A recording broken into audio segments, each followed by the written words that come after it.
আসসালামু আলাইকুম প্রিয় ভিউয়ার্স। গত রাতে একটা নিউজ আপনারা অবশ্যই দেখেছেন। জনপ্রিয় ইউটিউবার ও কন্টেন্ট ক্রিয়েটর তহিদ আফ্রিদিকে বরিশাল থেকে গ্রেপ্তার করেছে সিআইডি। গভীর রাতে অভিযান চালিয়ে সিআইডি তাদের গ্রেপ্তার করে। আসলে এটা হলো জুলাই আন্দোলনের একটা প্রতিফলন। আপনারা জানেন তহিদ আফ্রিদি হারুন আঙ্কেল, ডিবি হারুনের একজন ভাতিজা হিসেবেই পরিচিত। আপনি দেখেছেন যারা কন্টেন্ট ক্রিয়েটর থাকেন, এইসব কন্টেন্ট ক্রিয়েটর কিন্তু জুলাই আন্দোলনের পক্ষে ছিল না, তারা জুলাই আন্দোলনের বিপক্ষে ছিল। তারা হয়তো এখন ফসকে অনেক কিছু বলবে, তারা বলতে চাইবে তারা জুলাই আন্দোলনের পক্ষে ছিল। আসলে তারা কেউই জুলাই আন্দোলনের পক্ষে ছিল না। এমন অনেকেরই দেখবেন যারা ফ্যাসিস্ট স্বৈরাচারী সরকারের আমলে তাদের পক্ষেই কথা বলেছে। তারা ফ্যাসিস্ট, যে তারা সরকার স্বৈরাচারী, এটা তারা কখনোই প্রচার করেনি, কখনোই বলতেই চায়নি, মনেই করেনি। আসলে যে কতটা স্বৈরাচার, কতটা ফ্যাসিস্ট, তারা সাধারণ জনগণ, সাধারণ মানুষ কিন্তু জানে। এই ফ্যাসিস্ট সরকারের বিরুদ্ধে কথা বলতে গেলেই তাদের কি কত নির্যাতন, নিপীড়ন, জুলুম, অত্যাচার সহ্য করতে হয়েছে আপনারা জানেন।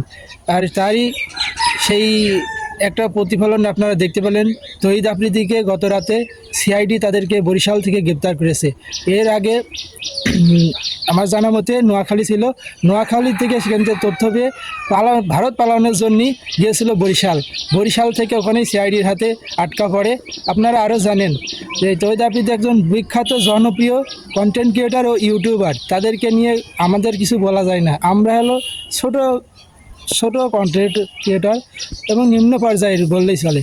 কারণ আমরা কথা বলতে গেলে তাদের বিষয়ে অনেক জানার দরকার আমাদের। আমরা হলো ছোট, এটাই মানতে হবে। তবে এটা সত্য, তারা জুলাই আন্দোলনে কোনো সময় পক্ষে ছিল না। হয়তো তারা বলবে যে ছিলাম, প্রয়োজনের তাগিদে ছিলাম, কিন্তু চাপের কারণে, বিভিন্ন কারণে তারা থাকতে পারেনি, এটাই প্রমাণ করাবে।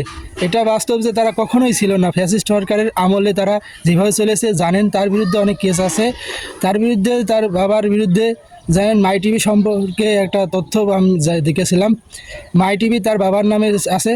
এই মাই টিভি একটা মহিলার নিজের প্রতিষ্ঠান বলে আমার মতে জানা, কিন্তু সেই প্রতিষ্ঠান কিন্তু মাই টিভি তার বাবা দখল করেছে জোর করে, বিভিন্ন কারণে। এটা আমার সঠিক তথ্যটা জানা নেই। যেটুকু জানিছি খবর মাধ্যমে, সে মহিলা অনেক মানুষের কাছে দ্বারস্থ হয়েছিল, অনেক মানুষের কাছে আদালত পর্যন্ত গিয়েছিল, মানুষের কাছে দ্বারস্থ হয়ে তার বিচার চেয়েছিল, ন্যায় বিচার চেয়েছিল, সে পায়নি।